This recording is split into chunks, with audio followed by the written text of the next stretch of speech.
अस्सलामु अलैकुम वरहमतुल्लाहि वबरकातुहू। इतना तो सबको पता होगा कि जितना जल्द हो सके प्राइवेट पार्ट के बालों की सफाई कर ली जाए। 40 डेज से ज़्यादा अगर किसी के हो जाते हैं तो वो गुनहगार होंगे। लेकिन बात यहाँ पर आ जाती है कि अगर बाई चांस कोई 40 डेज से पहले हेयर क्लीन नहीं कर पाया और 40 दिन क्रॉस कर गए तो ऐसे शख्स की नमाज, रोज़ा, इबादतें कबूल होगी या नहीं?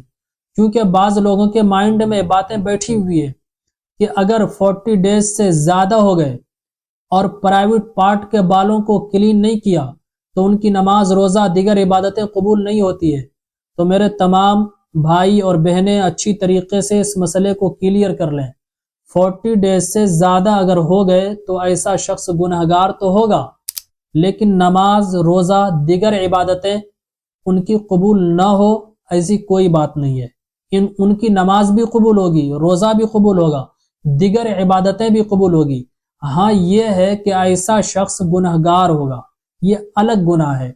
अब बात ये आती है कि मर्द हजरात क्रीम वगैरह से अपने हेयर क्लीन कर सकते हैं या नहीं, क्योंकि माशरे में लोगों के अंदर तरह तरह की बातें पाई जाती हैं। कुछ लोग बता रहे होते हैं कि मर्द हजरात सिर्फ रेजर से अपने हेयर क्लीन करें, और ख़वातीन के ज़रिए ये बताई जाती है कि वो सफाई जब करें तो इस तरीके से सफाई करें कि उसमें रेजर न लग सके, यानी वो सिर्फ और सिर्फ क्रीम से सफाई करें। मर्द हजरात रेजर से भी सफाई कर सकते हैं, अच्छी तरह सुन लें, और क्रीम से भी कर सकते हैं। इसी तरह ख़वातीन भी रेजर से भी कर सकती हैं और क्रीम से भी कर सकती हैं। चूँकि बाज़ ख़वातीन ऐसी होती हैं अगर वो क्रीम का यूज़ करती हैं तो इन्फेक्शन होने लगता है। तो अच्छी तरह ये समझ लें, ये खुद पर डिपेंड करता है। जिन चीज़ों को यूज़ करने में कंफर्ट हो, आपको आसान लगे, इजी महसूस हो, उन चीज़ों से सफाई करें। अगर मर्द हजरात क्रीम के ज़रिए सफाई करने में अपने आप को कंफर्ट, आसानी महसूस करते हैं तो क्रीम के ज़रिए सफाई करें, और अगर ख़वातीन रेज़र के ज़रिए आसान समझती हैं तो रेज़र से सफाई करें। ये खुद पर डिपेंड करता है, ये कोई बड़ा मसला नहीं है।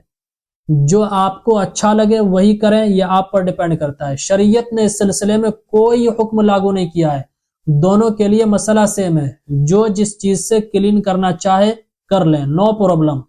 इस्लाम दरअसल सफाई का हुक्म देता है। इस्लाम में सफाई को बहुत ज़्यादा पसंद किया गया है।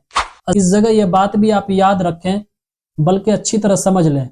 अगर किसी को क्रीम यूज़ करने की वजह से इन्फेक्शन हो जाए तो वो रेज़र यूज़ कर ले, और अगर किसी को रेज़र यूज़ करने से इन्फेक्शन हो जाए तो वो क्रीम यूज़ कर लें। लेकिन अगर किसी को दोनों चीज़ के यूज़ करने से इन्फेक्शन होता है, अब वो क्या करे? वो क्रीम यूज़ करते हैं फिर भी इन्फेक्शन हो जाता है, रेज़र यूज़ करते हैं फिर भी इन्फेक्शन हो जाता है। तो फिर इस सूरत में कैंची का इस्तेमाल करके हेयर छोटा छोटा कर लें।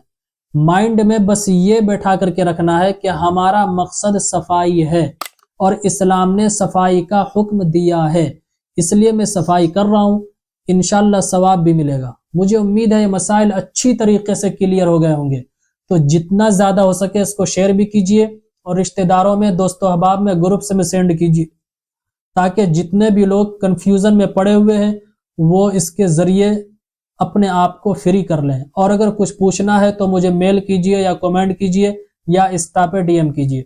अस्सलामु अलैकुम वरहमतुल्लाहि वबरकातुहू। इस्लामिक स्कॉलर मुफ्ती खिज़र हयात पारसमनी के ऑफिशियल चैनल को सब्सक्राइब कीजिए, जहां पर मिलेंगे आपको मुफ्ती साहब के बयानात, इस्लामिक हिस्ट्री, शरई मसाइल और भी बहुत कुछ सीखने को। जज़ाकल्लाह।